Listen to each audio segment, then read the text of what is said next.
La primera pregunta es, pastor, si toda la iglesia desde el siglo II, III, IV hasta el siglo XVII, siglo XVIII, siglo XIX creían eso por 1900 años, ¿por qué ahora se enseña algo diferente?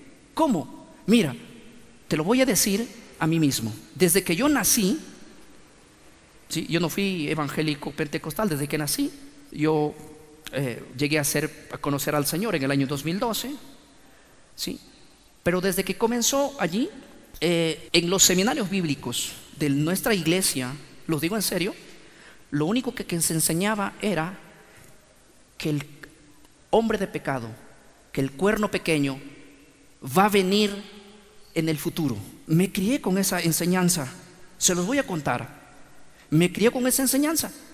Las películas, todo lo que hay, los libros, las revistas, los seminarios, nos predicaban en el púlpito. Yo mismo hablaba y decía: el hombre de pecado, el cuerno pequeño, el anticristo va a venir en el futuro.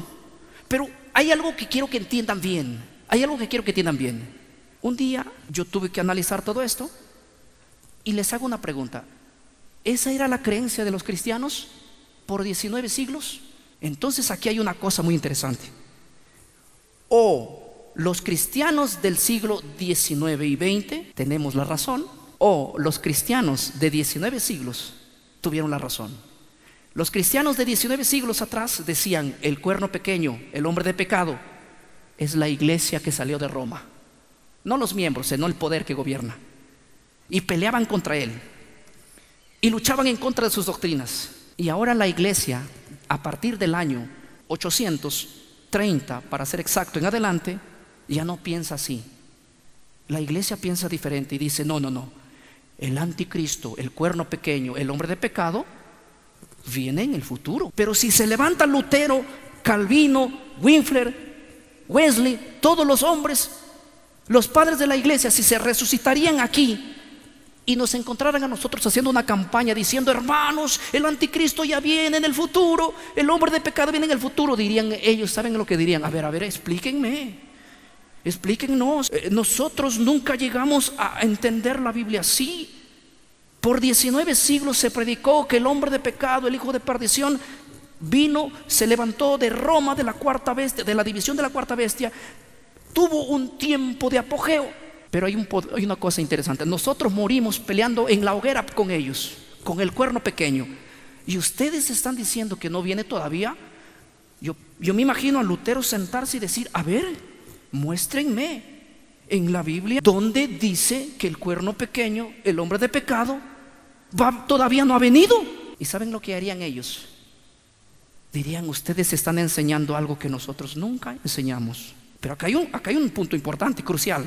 O los padres de la iglesia del siglo II hasta los reformadores del siglo XVII y hasta los creyentes del siglo XIX, por 1900 años, ellos dijeron que el cuerno pequeño sería el que saldría después de la caída de Roma.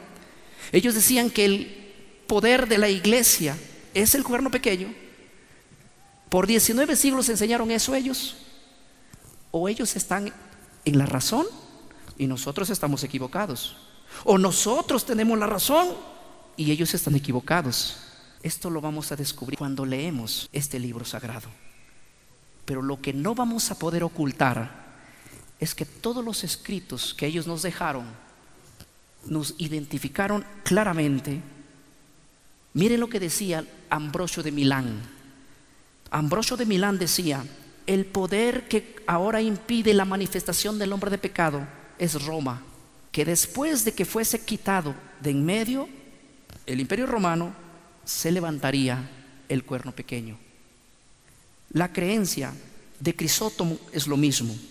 La creencia del historiador Elton es lo mismo. La creencia de Justino Mártir es la misma. La creencia de Jerónimo es la misma.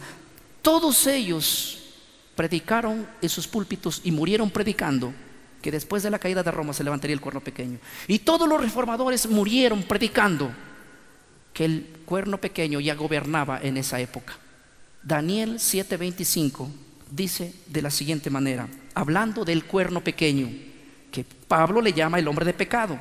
El inicuo, en la versión griega dice el hombre sin ley. Daniel capítulo 7, verso 25, hablando del cuerno pequeño, dice así: hablará palabras contra el Altísimo y a los santos del Altísimo quebrantará, y pensará en cambiar los tiempos y la ley, y serán entregados en sus manos hasta tiempos y medio tiempo.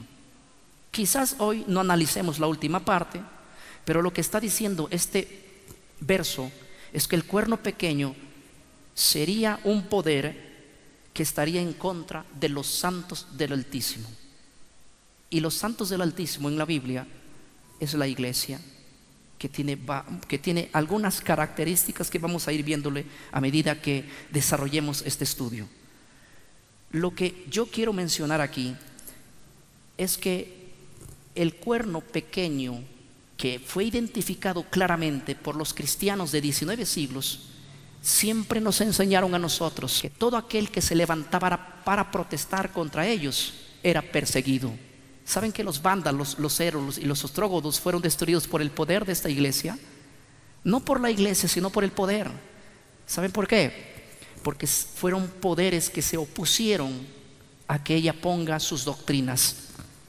Y el poder que salió de Roma cambió muchísimo la manera de adorar a Dios. Solo para darles un ejemplo, tanto era la manera que enseñaba que en la Edad Media se podía vender aún la salvación. Le ponían precio a la salvación. Se vendían huesos de los apóstoles, entre comillas, y se perdonaban pecados a precio de dinero. Mientras más plata ponías, menos pecado ibas a tener. A ese extremo llegó la iglesia que salió de Roma. Martín Lutero, uno de los reformadores, encontrando y leyendo la Biblia, dijo: nosotros no podemos seguir enseñando lo que hemos enseñado hasta hoy. Después